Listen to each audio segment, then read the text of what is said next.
mang da uri basi akhoi gi hostel gi hek mamang da leiba lambi ni ado lambi se un yamna heavy snowfall tawbadagi ai wayuk se sumaina sengdok patangai fadaba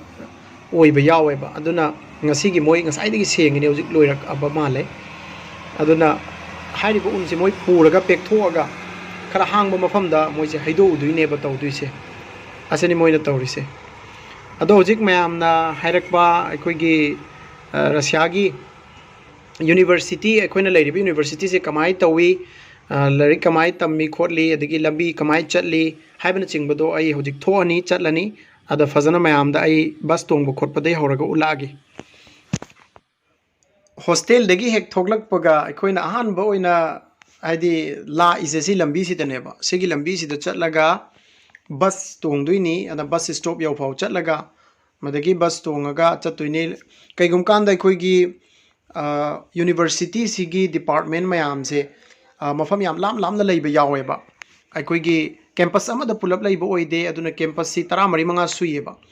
aduna khara lap campus chatpa matam dadi bus se ani gumba sin basu yaweba adu sigi lambi si da aikoi se khongna laani aduga bus stop yawba phawba chatkadori bane si straight ni mangda ukri se ada unse kyam thage du mayam yengo aina sum keno tawbasida leibasiba khara sengbadi watlani adoisu yam thaba kogi put mari manga gi changne leirise akoi base aduna sigi sidadi akoina khara special oiba boot kumba koi khongup se koi seasonary neba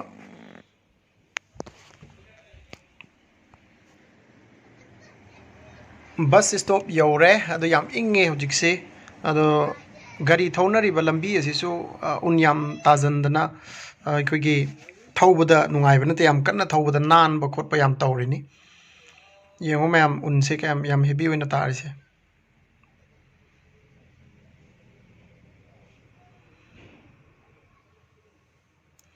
sida koi bus lakpa ngairaga bus tongaga chatkadoribane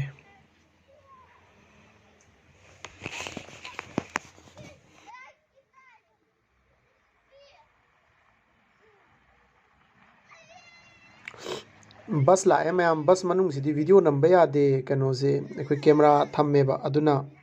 khara checksan daba yade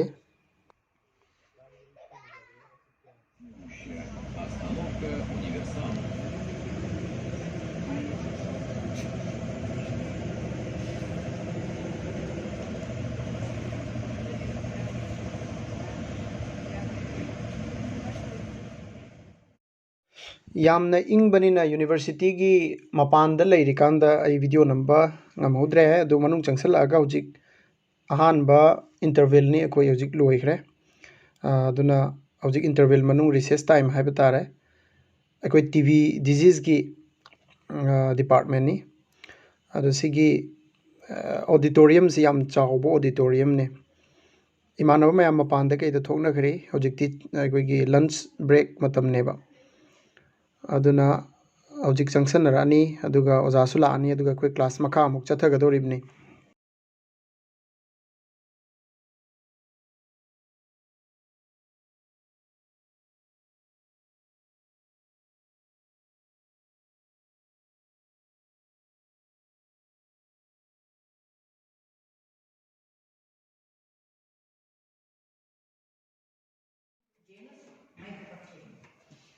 Etymologically, mycobacteria is formed from the Greek words myces